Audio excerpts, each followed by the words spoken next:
Well, hello and welcome to Watch What Crappens. I'm Ronnie and that's Ben. Hi, Ben. Hi, Ronnie. How are you? Good. Welcome to the finale day for Top Chef. Everybody, we are going to have our own finale day for the Mounting Hysteria Tour live in Los Angeles this Thursday, June 19th at the Fonda Theater in Hollywood. Come over and see us, okay? It's the last time we're ever going to do it again this year. So come see us. We're going to be recapping the Valley. Also, we're doing Love Island every day that we record, which is 3 or 4 times a week over on our Patreon. So if you're a Love Island person, be my person at our Love Island Patreon recaps. Those are really fun. If you want to watch all our recaps and bonus episodes, you can do so at Patreon as well. If you want free videos of our regular episodes, you can find those on YouTube a week after they are released. Okay. So let's talk some Top Chef. How'd you feel? Well, felt good. I mean, it went pretty much the way I expected it to. But, it's pretty good. It's pretty good.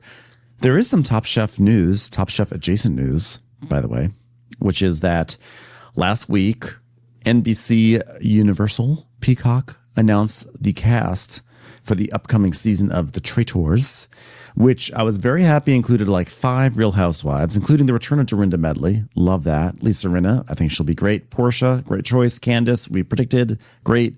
There's a 5th one. I don't remember who it was, but very happy with whoever it was. I just don't remember who it was off the top of my head. Oh, I don't remember who. Do you remember who the 5th one was? Well, if you think about that, the reason I'm bringing it up is because Kristen Kish wound up as a cast member for The Traitors. How do you feel about that, Ronnie? I'm excited to see it. Yeah. Aren't you? I mean, yes, I am. I just think it's like a weird choice. And this is not an anti-Kristen thing. This is just more like, it's kind of funny to have a host of like Top Chef is like in the world of,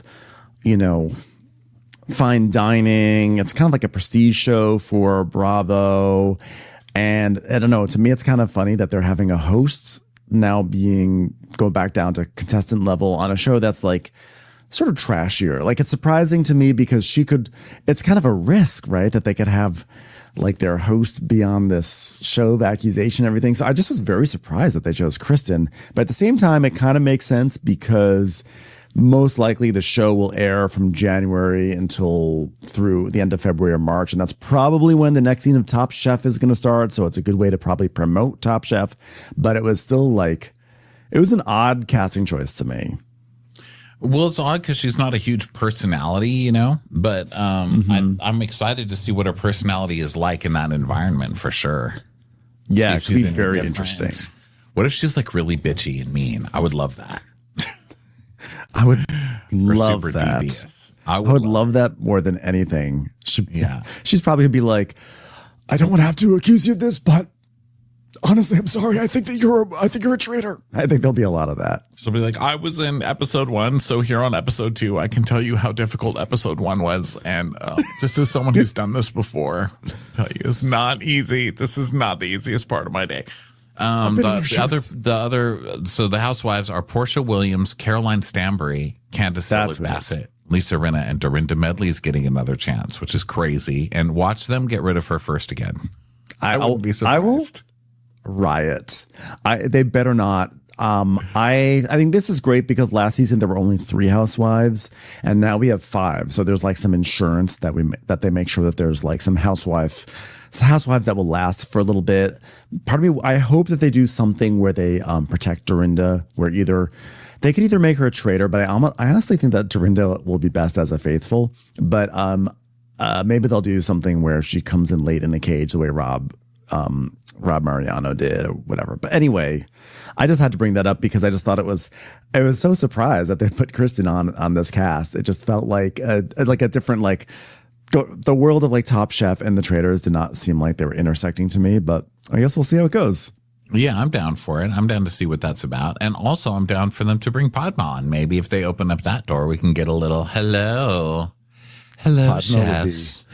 She just shows up at every round table like, hello, chefs. I really didn't like the lamb tonight. Like, I don't think we should be murdering anyone. I think this is wrong. Like, Padma's the game. I'll tell you what's a good game. Checkers. I play it with my dear friend, Lena Waithe. All right, so here we are with Top Chef season finale. It's the final. It's all on the line, guys. And Bailey is the first one. She's like, oh my God, Top Chef is no joke. It's like the hardest thing I've ever done. Do I even belong here? Oh, God. I've learned to trust all the weird thoughts that I have, like lasagna today. Well, I wrote down my plan for the finale and then I bruleed it, and now I can't read it anymore, but I feel like it was good, what I can remember of it. And then we have Shuai, who's like, well, I wanted to compete on Top Chef just for my business and for my grandma, and we're horribly in debt. Grandma's in debt too, and I didn't expect the competition to reawaken my grandma, but she's awake now and she's hungry, so I've got to cook for my grandma now. I sold my grandma to get the plane ticket to come to this show. And now I my need grandma the says to buy my grandma back, or I'm never going to cook another thing because I only cook for grandma. Grandma. And then Tristan is like, chefs don't always get the acknowledgement that they necessarily deserve. But being on this experience is really special because I've been showing my point of view through creativity, and it's been a really great, long, extremely emotional ride. Since losing my father, Russell, I'm working on his determination, and now I'm just going to bust my ass even more. And if you try to make fun of me, I'm just going to remind you, my dad died during this, and you can't make fun of me because of that. Because it's too mean. Can't make fun of me. So Bailey's like, this is insane. We're like looking at the Last Supper painting together, and it is the Last Supper. And I just wonder, did Jesus eat lasagna? I just feel like this is such an important lesson, which is that we could be throwing our food at the wall. It could be considered art right now. Why aren't we doing that? I'm just going to brulee this painting if no one minds. Yeah, she's like, I mean, this has been done a million times, the Last Supper. And so that makes me think of my food. It's just stuff that's been done a million times, but, you got to get quirky with it. Jesus, I don't know, he had long hair. He liked, carbs, made bread for people. So I don't know. I'm really trying to tie this Last Supper thing to my own life. Quirky, just like Jesus. And Shuai's like, Leonardo da Vinci had a grandmother. And, he literally does link it. He literally says, he's like, hold on a second. Guys, I've got something I've got to say about Leonardo da Vinci. You know what? He made something spectacular that's lasted through generations. And that's how I feel about food. All these things I'm taking from my mom, my grandma, I'm like, wow, it's amazing. Fun fact, my grandma was the Mona Lisa. Sorry, everyone. Sorry to keep that secret for so long. I just didn't want to be judged by having a super famous painting grandma, but that's the truth. She did it. She's the Mona Lisa. Oh, yeah. So he's like, I can't wait to share my food to the world of Top Chef, Grandma. That's my grandma legacy, Grandma. So then Tristan is reflecting on the fact that Judas is the antagonist of the painting and is also the only one who is dark-skinned, and how stereotyping has been around for a long time. And so that's why it's his mission to increase the value of black food across the world, and he's ready for this. So they are like, wow, great painting. So Kristen then shows up, and she's like, good morning, chefs. Congratulations on making. I'm sorry to interrupt you. It's just funny to think about because basically they look at it. They all look at the last painting, and Bailey is like, quirky. It's quirky, and Shuai's like grandma, and Tristan's like Judas. I never even knew the thing about Judas. That's pretty fucked up, actually. I never even knew that about the painting. Did you? I don't know who all the people in the painting are. I'm more of like a star-centered person. So I just look at Jesus. Everybody else, I'm just like, why are those people like, leave Jesus alone? Can the man have a meal? Everyone's like, Jesus. Blah, blah, blah. He's like, can I eat? I haven't eaten all fucking day. I just spent 40 days walking through a desert, not eating anything. And you guys aren't going to let me have my last fucking supper? Are you fucking kidding me with this? I was just like, I don't know who these people are. It's like, I don't know. It's a dinner party somewhere. Where's Anna Garten? Yeah. So, so Kristen's like, good morning. By the way, them staring at this painting was about 15 minutes long. They're like, well, we've got an hour and 15 minutes to watch 3 people cook something, so let's stretch it out. So, well, that is Kristen's always the curse of the Top Chef finale, isn't it? They're like, okay, everything that you said this season, just kind of get your shtick and just repeat that over and over. So Bailey's like, quirky, insecure, grandma, grandma, grandma. I do it for the children. Someday I want to paint a painting, but it'll be my second to last dinner because that's kind of a little quirkier. Okay. So, well, we were going to have Gail paint her version of The Last Supper, but unfortunately, we don't know how to paint Never. Hi, this is Ghost Padma. I was alive until very recently when Ghost Judas ran me over with his Ghost BMW X7. What a great vehicle. You know what's funny? I'm just sitting here in heaven with Leonardo da Vinci talking about The Last Supper. He said he meant that to be a lighthearted romp. Why are you all taking it so seriously? Leo, so I was talking to Leo, that's what I call him because we're like friends now. And he said, you guys are taking this way too seriously. This was just an ad for Olden Times Nutrisystem, The Last Supper. He was the first influencer of heaven. Haven't you seen his selfie? Jeez. So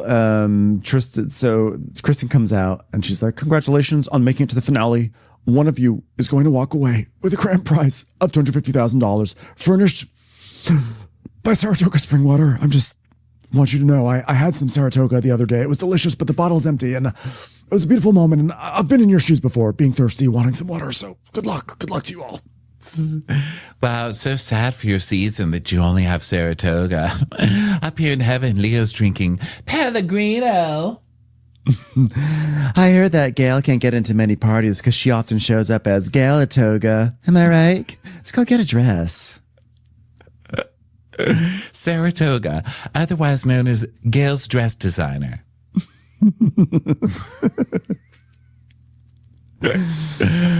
So today's challenge is to make a 4-course progressive meal of your life. We want rights across the board. I want abortion rights served to me.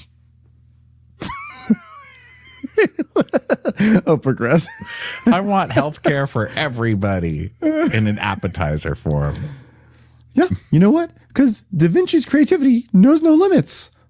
And that's why we want to see from you today and your final meal of the season. So you see what we did there? We had a tenuous link to Da Vinci and a challenge on Top Chef.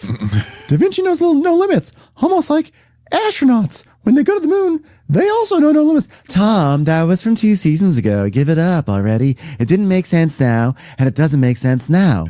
I mean, it didn't make sense then or now. God, I can't believe I flubbed my words right in front of Da Vinci.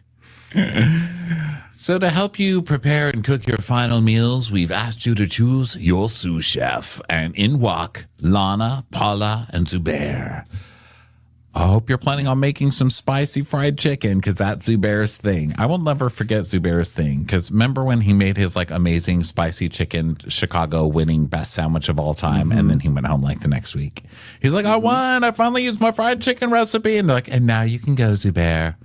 Leonardo DiCaprio hated your follow-up dish to your spicy chicken. Goodbye. You're a one-trick pony. I'm sorry. And I say that as someone who's friends with Annie Get Your Gun Lady. So Lana is saying, I'm back. This is awesome. I mean, if I can't be here myself in the finals, then it's literally the most perfect next best thing is to be here for Bailey to overcook her final dish. I'm so excited. I can't wait to ruin her fish. And why'd you choose Paula? And he's like, because I've just thought about her ever since Restaurant Wars, how much she sacrificed for all of us. And I just wanted someone like that by my side. Today I plan on making something with possibly a sauce that consists of unchopped almonds. So he's like, Paula, she does such great work and she's got these children and it just made me realize that maybe someday she'll be a grandma, like my grandma. So anyway, she's gonna be my grandma today. She's like, yes, I got you. I'm your grandma now. Kristen's like, okay. Tristan picked Zubair because he is one of the only people who would get the spices. And so he's like, so we're going to get the flavor down. Okay, well, now that you've got your sous chefs and, a jar of pickles. Thank you so much, Lana. That's so nice. It's from my pickle fridge. American Airlines did not want me to keep it as carry-on, but I insisted it was a service refrigerator. I got a doctor's note. They have €2,000 to shop at a variety of local markets, followed by 5 hours of prep and cook.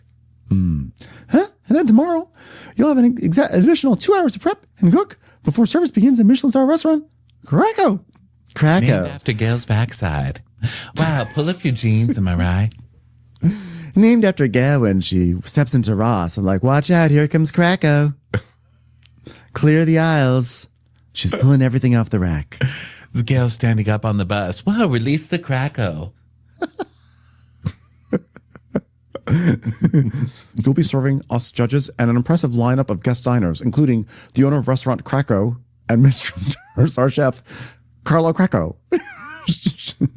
Chef and star owner of Santo Palato in Rome, also Carlo Krakow, and also the host of Italian Wheel of Fortune, Carlo Krakow. Wow.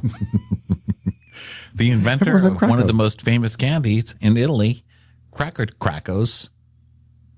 Cracker Krakow. The inventor of the beloved 1960s board game Racco, it's Carlo Krakow. Wow.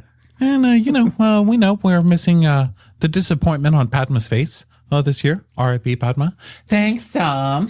Leonardo DiCaprio says if you had a wig, you could be in The Last Supper. Okay, that's enough of that. But we know that you've all been missing the disappointment in Padma's voice, so we've brought back 3 Michelin star chef Claire Smith to be disappointed all over again.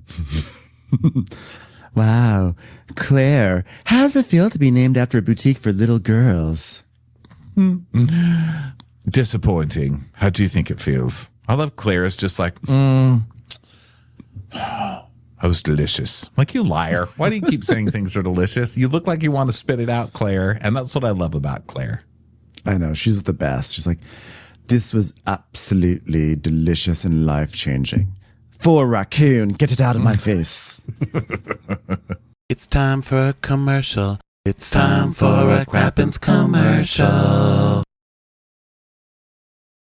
So Tristan is going to do a progressive African or Afro-Caribbean cuisine and a little history lesson as well. Delicious. Sounds delicious. I love history. One time I ate Christopher Columbus. One time Gail went to the library and ate all the history books in there. That was a lesson that she learned on the toilet for weeks. So Shuai is like, yeah, I have a grasp on what I want to do. I'm going to do Chinese techniques and dishes that I feel like have influenced me by my grandma. I'm going to do something like, quirky. I'm going to keep it quirky. Yeah, I'm going to be quirky. Quirky Bartocamus. My appetizer is going to be called, Do I Even Belong Here? I'm going to make a dessert for my appetizer so it feels really awkward. And people are like, what is this doing here? I get it, tiramisu. I get it. The whole vibe is giro stravagante, which means eccentric turn in Italian. Wow, because Gail's whole vibe is giro in my mouth, especially when she goes to Little Greece. I just want to be whimsical, so I'm gonna serve everything in cracks. Cut to Tarzan, the actor, still shaking in the corner, being like, she told me it looked like tiramisu, but it was savory.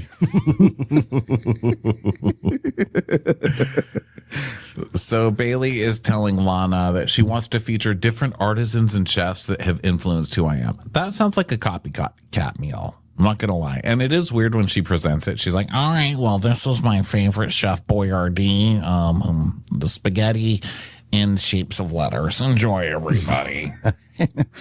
This next soup, you'll notice that there are little UFOs and meatballs as asteroids. Thank you very much to my childhood. Enjoy.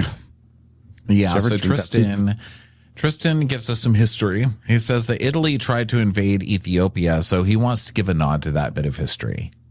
Yum. Delicious. So he's going to do something called Durango.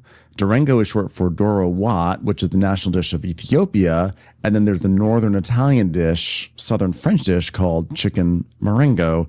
So he's going to do he's going to do it with oxtail. So it's going to be chicken marengo meets Durango. And all I can think of is Casino Morongo. But that's on me. That's on me. It's like when Gail hasn't washed her hair for a week. You'd put your fingers through it and you say, what is this, meringue? Oh. He's also going to do oxtail Milanese. I'm so glad you're doing a dish about when Italy tried to invade Ethiopia. Someone should try to do a dish about when Gail tried to invade Dress Barn. I've got an idea. How about someone invades Gail with a comb?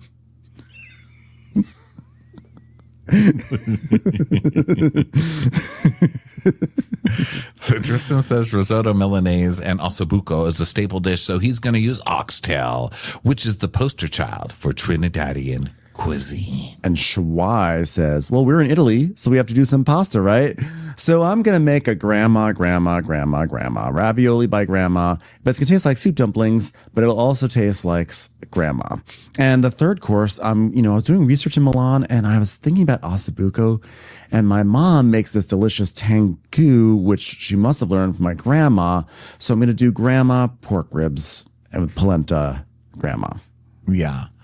I'm really thinking about my grandma today, so I'm going to make a pasta dumpling as big as a child. Small child. I don't really know how those things go together, but it's going to be big. It's going to be like a human head. I'm going to make a ravioli, and on the inside is going to be a pork filling, and on the inside of the pork filling is going to be a little button, and you can press it and say, I've fallen and I can't get up. Just for grandma. So Bailey is going to do my second course. I'm going to do an annolini alpini, just because I like the sound of it. Annolini alpini, annolini alpino, annolini alpini. So that's going to be fun. Do you think that sounds quirky enough? Do I belong here? Hey, if you could vote for me to win, would you vote for me to win, or would you just send me home right now? Okay, I'm leaving. All right. The third course is going to be, quirk alert, blackened redfish. Oh my God, crazy. That is nuts. It's black and it's red. Hey, what's black and white and red all over my dish falling down a staircase? Get it? All right. Oh, I forgot the white part. Now it's dessert time. It's part tiramisu, part zucca, like pasta, but it's made with pizzelle cookies. What do you think of that? You like that? Is that stupid? I don't even know. I don't know if you know this, but the original name for pizzelle cookies was Quirky Cookie. Yeah, it's a pretty quirky dessert, pizzelles. So Tristan has a dessert. He calls it truffle roots. It's basically carrot cake without carrots. He uses parsnips instead. And then he's going to do a coconut milk veil on top. Coconut milk veil? Okay. Wow, what are we recreating Gail's wedding? Bride of Eatonstein. So, I mean, a parsnip cake instead of carrot cake that's cool. I've seen it. I'm not saying it's original. I've seen it many times before. The thing that annoys me is the coconut milk veil. Tristan, I really like Tristan. I'm rooting for him. But he does do very chefy things. Like when he's always like, I just want this to be kissed by the flame. Kissed by the flame. He's definitely the sort of chef that's like, I'm making a soil. And now when he says a little coconut milk veil on top, oh, please. Yeah. It's coconut milk. It's a foam. That's probably because he doesn't want to say foam, so he's going to call it a veil. Yeah, well, I'm glad he didn't call it a foam. I don't know that I love veil more, but I don't know what a coconut milk veil is. So, part of that is my own ignorance. I just get annoyed sometimes with the chefy things like this. Yeah. Hubert's like, that sounds amazing. I have no idea what any of that means, but sounds amazing. And Schwei's like, well, I'm going to make one of my favorite desserts, ambrosia salad. And I was like, girl, that's from Luby's. That's a Jell-O salad with some fruit in there. And he's doing it. He's going for it. And Paula's like, yeah, I never would have thought you were like that. I mean, that's what grandmothers eat. Exactly. He's like, I feel like it's so me because it's trashy and it's something that's playful. I'm like, okay, so trashy while trying to win Top Chef. Sure, sounds like that will definitely work out.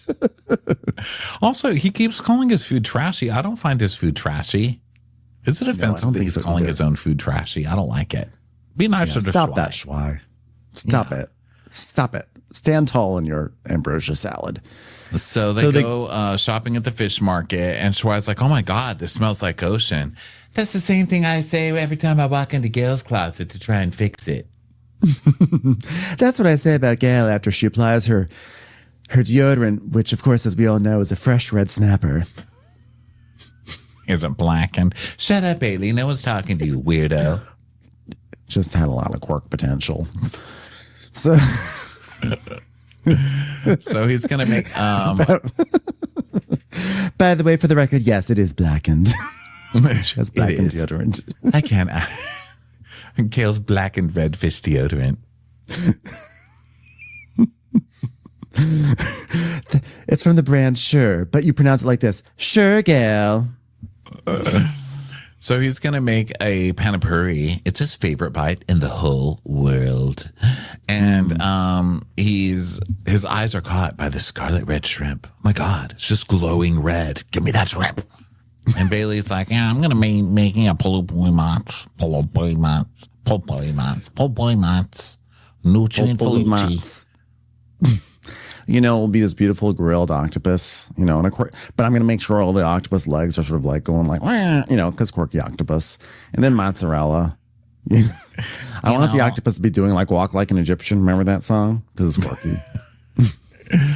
Yeah, octopus and mozzarella. It's inspired by my first line cooking job at an izakaya style restaurant Yusho. And people say, you know, you're not supposed to mix cheese and seafood together, but rules are meant to be broken sometimes. Food Network would murder you because the Food Network really hates that. I've never seen a network hate that more than the Food Network. And doesn't even crazy haired Richard, isn't he today like, hey guys, how do we feel about fish and seafood? Because I'm on Food Network most of the time. And by the way, I still have stupid hair. It's not a faux hawk anymore, but it's still incredibly stupid. I'm addicted to stupid hair. Thank you. It's my thing. His hair is basically just like a ramp. He now is like, I stand next to buildings, that way people can get to the next floor. I've literally never seen somebody so committed to like, this is my thing. Stupid hair. I'm Richard Blaze, like, chef. Like who's giving him positive feedback about it? Who said that this is your thing? Like, it's always been terrible. And no one's ever been like, God, I love that quirky hair. Quirky. It's like never been good. But yeah, the Food Network hates fish and cheese. I don't think fish and cheese is so verboten. I mean, look, people put clams on pizza. They put anchovies on. Like tuna melts, crab dip. I mean, I think fish and cheese, the McCormick and Schmick's octopus has like and mozzarella doesn't sound good. I'll say that.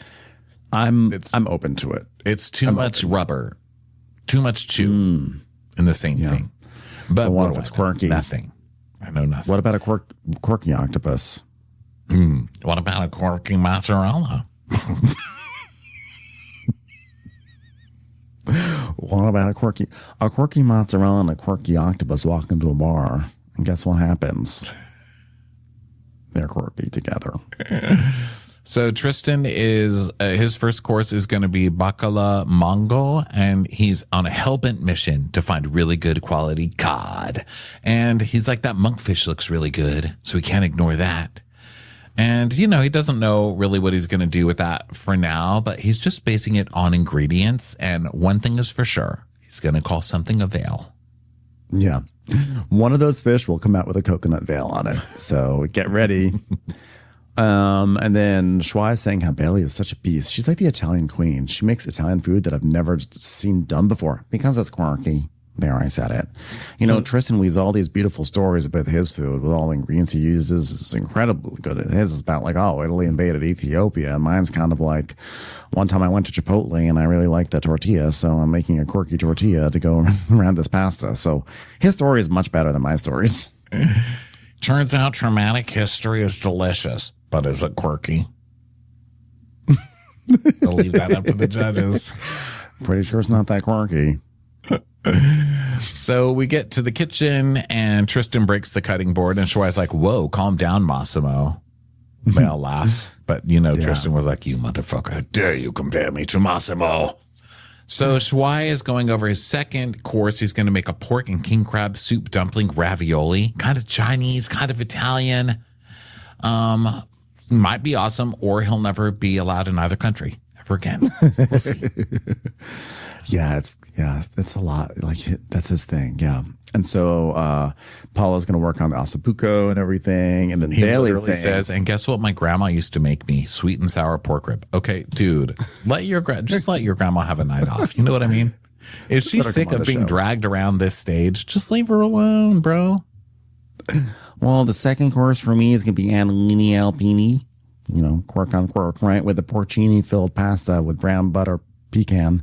I was going to do regular butter pecan, but I think brown butter is quirkier. And this is a dish that draws inspiration from the mountains of Canada, which I think is a pretty quirky mountain range, those Canadian mountains, right? So we're going to do that. Canada has a mountain and there's a mountain in Italy. So if you have a Canada mountain and an Italy mountain, it totally makes sense in Italy. Yeah. And then I'm going to do my next thing is it's going to be a nod to Sarah Grunenberg, who was on Top Chef. It's a nod to Steve Gutenberg. It's going to be it's called a Grunenberg. It's kind of like quirk on quirk. People are going to see it and go, wait a minute, do I recognize this? Where's this been? God, I haven't seen this since the 80s, but didn't even notice it was missing. Jeez.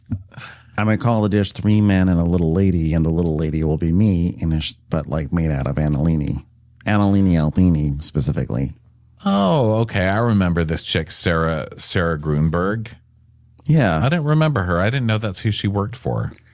I thought I looked it up because I was like, oh, I thought it might have been Sarah, who was from Kentucky, who was actually on there earlier this season. And then it turns out it was just a different Top Chef contestant. But yeah, I don't remember anything about her, except I think I liked her. I don't remember anything either. I remember her face, but I don't remember why. But I'm on her Instagram now, and it says, Sarah Grunberg, listen to your vegetables, my first cookbook. No, I don't want to listen to vegetables. I listened to my vegetables last night. And you know what they said? Please don't eat me. Can I go back to the dirt? My vegetables said, get a pizza. That's what my vegetables said. My vegetable said, thanks for sticking me in the back of your non-crisper. Now I'm half frozen, half wilted. Thanks a lot, Dick. Well, I'm going to make this in tribute to her because, she likes to make blackened orata because of her upbringing in Houston, fishing with her grandfather. So basically, I'm just going to go ahead and cipher off memories from other people and call it quirk. Tristan is now talking about how he's going to do his Durango, his Ethiopian Italian hybrid with injera shrimp toast, and he's going to do his oxtail Milanese to pay tribute to the Caribbean and Milan. So, and then he puts in like a million hot spices, and they all start joking. So Tom comes in, hey Bailey, what are you making? Please tell me it's not quirky. Guess what? Bad news. It's quirky. It's quirky. It's all about a quirk. I really wanted to create a menu that consists of all the people and places that have inspired me on my cooking journey. Okay, that sounds really boring. So you're going to do a dessert? And will the dessert actually be a savory dish? Because Tarzan wants to know. Well, it's going to be a torta de pastel. I'm going to layer it with mascarpone, zucca filling, make a little ice cream. Okay, well, I'm bored. Okay, good luck. Bye. You're not winning this. You have no shot at this, but bye. It was good to see you here. Last Chance Kitchen, everybody. Watch it after this show. Usually, that's where she came from. No one cares. Okay, bye, baby. So Tristan is Hubert. So let's talk about your menu, okay? And Tristan says he normally gets discredited a lot trying to do his own stuff in his classical training spaces. So fuck it. He's doing it today. He's like, I'm going to do a parsnip cake instead of a carrot cake. All right. Well, congratulations. The next winner of Top Chef is Tristan. But Tom, too early. You've got to at least let them cook their foods. All right, fine.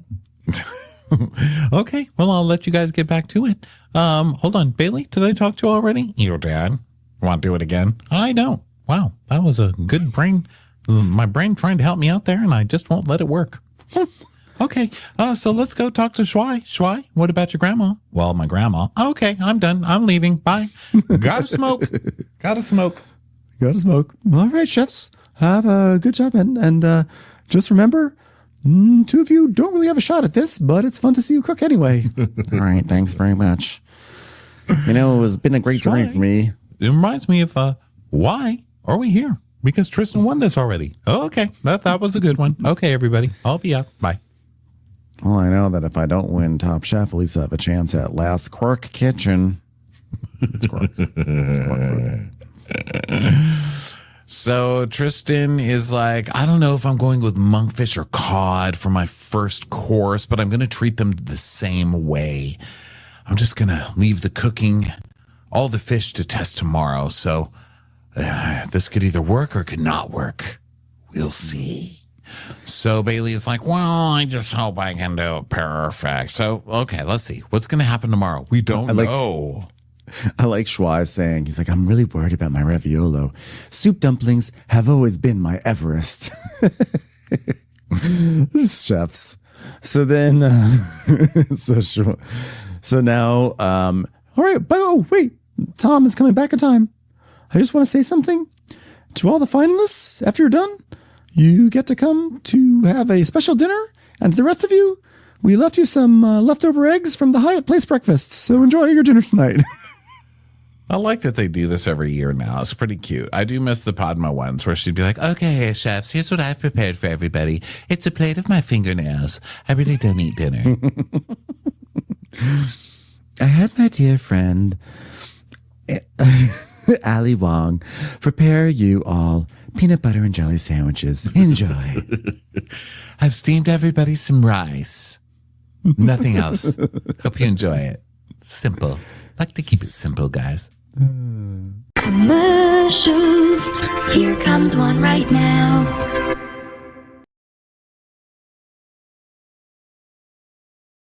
So they go to this Residenza Vignale where Tom is like he's like basting like a porchetta or something like that. He's always basting a big meat, and Gail is always making a salad. Every single year that they do this, Gail makes a salad and then makes some sort of like rustic dessert. And Tom always has a big protein. And Kristen this time she made like a little pasta thing and some broth or whatever. And Tom has his glasses on, like, oh, welcome to our little dinner. We do still know how to cook. It is true, we know how to cook. Yeah, and they serve their stuff. And Gail's like, yeah, salad, anchovy, and salad. Simple, simple, simple. Wow. F for effort, Gail. Wow, you put 2 F's in effort. Jeez, Gail. That's worse than my fingernail plate. Jeez. Try. Oh, by the way, I was just speaking to Da Vinci and he said, wow, Gail, you really Michelangelo'd up that salad. He doesn't like Michelangelo. It was a diss, Gail. Sorry, I guess you have to be friends with... Maybe if you're friends with Renaissance people, you would understand like the nuances of that diss. But since you don't, I guess it just went over your head. You know what? Monet just came up and said, wow, Gail's a real Monet. Isn't that rude? I think it's actually a compliment coming from Monet. It's not. It's not. By the way, Klimt called. He said, stop biting my frames. You really shouldn't eat those frames, Gail. His was a legitimate complaint. Pollock's just excited to see you try and make one of his pieces as you drip things all over your shirt all night. By the way, Grandma Moses and I had a conversation. I love and Grandma. She says...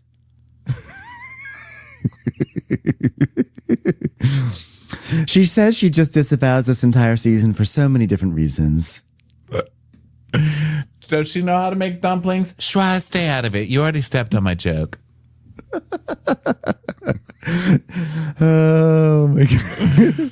So they're like, how does everything feel? You guys feel good? And they're like, great. And Gail's like, have you ever been to Milan before? And Billy's like, no. I mean, the northmost I've ever been is Emilia Romagna. You know, I didn't get on a plane till I was like 20. It was amazing. It's the quirkiest thing ever. It was like a bus, but then it started flying. I was like, this is a quirky bus. I said, this is a plane, ma'am. And what? The best part was how they had that video of Todrick Hall doing the safety instructions. I was like, this is a quirky video right here. Well, the energy that you guys brought to this season, and I say this without an ounce of smoke blowing, well, Based on the scent in that room, something was blowing. something's blowing.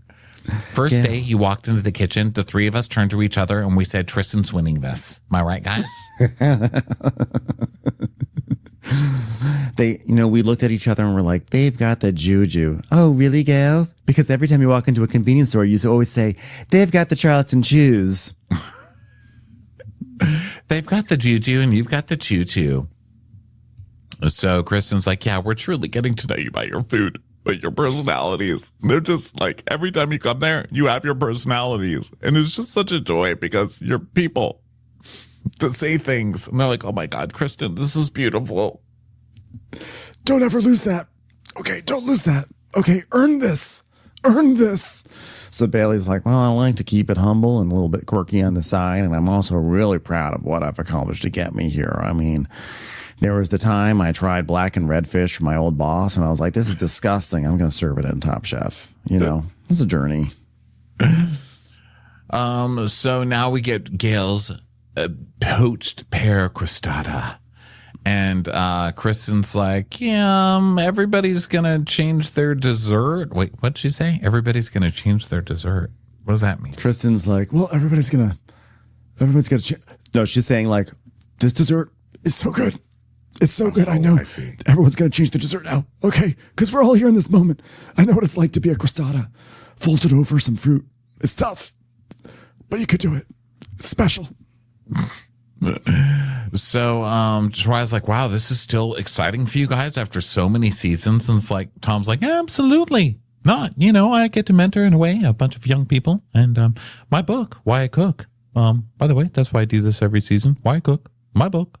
Why I Cook my book. I didn't cook my book. It's just my book called Why I Cook. Why? You know what? I really never realized how difficult that would be to plug. We're going to change the name.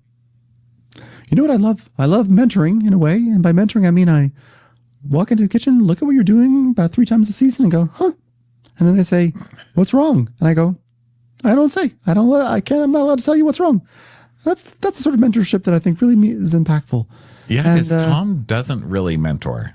He's not like Podman. I mean, well, no. Would you, he's not like a Tim Gunn. He's like, well, I wouldn't change those pounds. He doesn't do that kind of thing. He's just like, well, I mean, what, is this how you normally do your rice? Well, okay. Well, all right. Well, good luck. Back to writing my book, Why I Cook, which is funny because you never see me cook on the show except for once a season when I based a porchetta.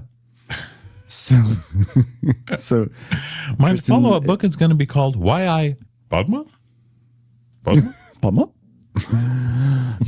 And Tristan's like, I mean, it's so amazing when you can be around so many people of the same exact goal, especially now in restaurants. Like, well, you make that happen. You hire the people that you want to be there. You inspire them there. Well, when I worked at Raquel, which was Thomas Keller's restaurant in the city, the conversation in the kitchen was never about what movie did you see or what bar are you going to or do you ever want to be a mixologist? Because if you ever said that, people would just laugh in your face because who would ever want to be a mixologist? I mean, only an idiot wants to be a mixologist. All we talked about all day long, every second of our lives, was food. Wow, tell me about it. I made the mistake of picking up the phone one time when Gail called. Shariah's like, wait a second. So you didn't talk about your grandmothers? No, only food. Gail's like, we are so proud of you. So they all give a cheers. And now it's time to go to Krakow. Whatever, Krakow. So Tristan is like, I mean, it's like the last day of Top Chef. So I've got senioritis, It's like, it's the last day of school. It's going to change your life forever. I don't know. Can I leave at lunch? I'll tell you, when I had senioritis, I was like, I can't wait to skip class and make a root cake with a coconut veil. So then Tristan's like, I've okay, senioritis right now. I can tell the rain's coming in my knees. So Tristan is still he's like a Love Island. He's like a Love Island fuckboy, still deciding between 2 bombshells. He's like, I don't know. Monkfish is easier to overcook.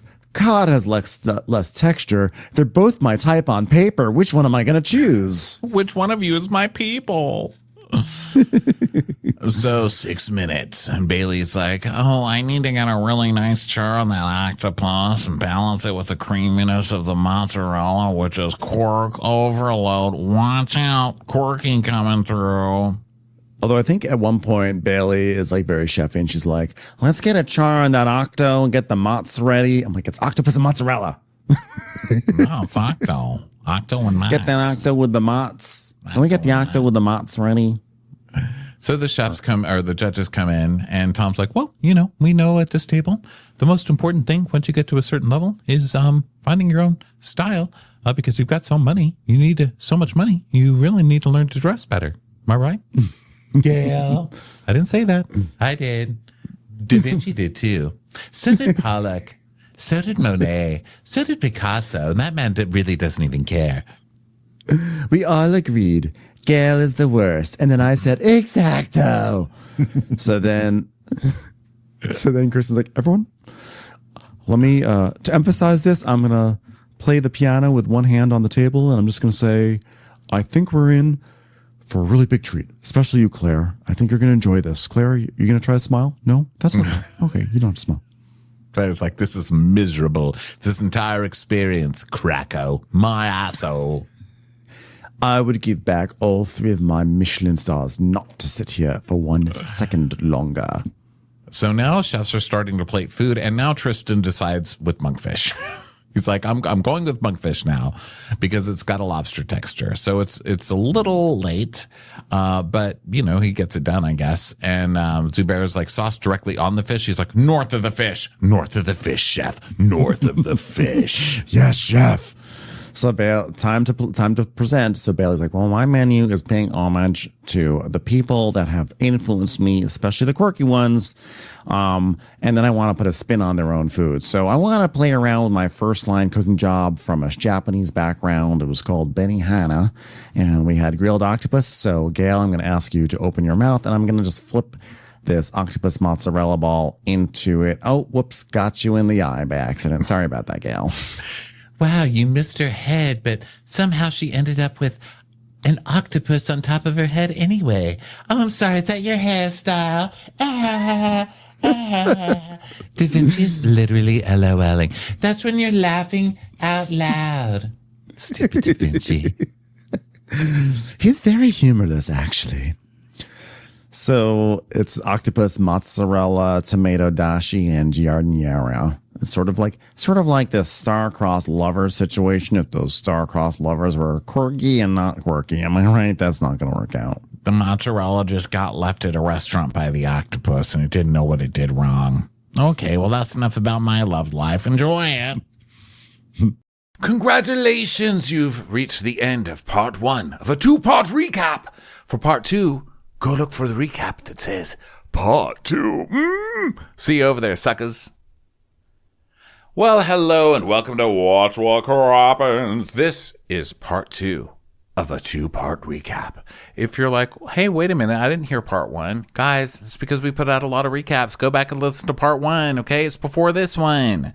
Bye. Enjoy the show. Watch What Crappens would like to thank its premium sponsors. Ain't no thing like Allison King. Our way is the Amber way. It's the Foster and the Furious. It's Amanda Foster. She can run my country. It's Angie McGovern. It's always automatic with Ashley Otto. Put your hands together for Carly Clapp. Get on the right foot with Chrissy Offit. We never miss her call. It's Diane Call. Aaron McNicholas. She don't miss no trickolas. Hava Nagila Weber. You'll never hide from Heidi Eleanor Jones. I go, you go, we all go for Hugo. Jamie. She has no last namey. She's our kind of mess. It's Jennifer Messer. Sipped some scotch with Jessica Trotch. She's our favorite streamer, Caroline Peacock. She gets an A. It's Kelly B. Kristen the Piston Anderson. Get a bee in your bonnet with Lacey B. Que sera, whatever will be, will Lauren Silsby. Bringing the funk, it's Leslie Plunkett. She gets an A from us. It's Lindsay D. Let's give a kisserino to Lisa Lino. Fresh as a daisy, it's Maisie McHenry. We love her on the rocks. It's Melissa Cox. Megan Berg. You can't have a burger without the Berg. This is Livin' with Michelle Vivian. I love ya, Olivia Williamson. Tastier than Flanderson, it's Rachel Manderson. She sure is swell. It's Raquel. Yes, we canna, it's Savannah. Cast a spell with Shannon Spellman. Let's share with Sharon Eldridge. The Bay Area Betches. Betches. And our super premium sponsors. She's VVIP, it's Amanda V. Can't lose when you're with Amy Baldwin. Somebody get us 10 cc's of Betsy MD. We're taking the gold with Brenda Silva. Let's get real with Caitlin O'Neill. Don't get salty with Christine Pepper. Can't have a meal without the Emily Sides. Let's go into the woods with Guy Tubbs. Who, what, why, where, and Gwen Pentland. It's our queen, it's Queen Laifa. Nobody holds a candle to Jamie Kendall. Hail the Cork Master, the Master of the Cork, Jennifer Corcoran. We got our wish, it's Jen Plish. She's not harsh. She's Jill Hirsch. She's a little bit loony, Junie. Knock, knock, knocking on Katie Manock's door. My favorite Murdo, Karen McMurdo. We love him madly, it's Kyle Pod Shadley. In the study with a candlestick, it's Leslie Peacock. We're ride or die for Lisa Ryder Barron. She's a whiz, it's Liz Sarthy. Always killing it, it's Lola Alkalani. The incredible edible Matthews sisters. She eases our woes, it's Melissa St. Rose. We're on the floor with Molly Dorset. There's a chance of meatballs, it's Rebecca Cloud. She's the queen bee, it's Sarah Lemke. We cannot tell a lie, it's Sarah Telefson. Shannon, out of a cannon, Anthony. Come on, shake your body, baby, to the Sydney Congdon. Let's take off with Tamla Plain. It's always a good time when you're wasting time with Bravo. She ain't no shrinking Violet Kuchar. We love you guys.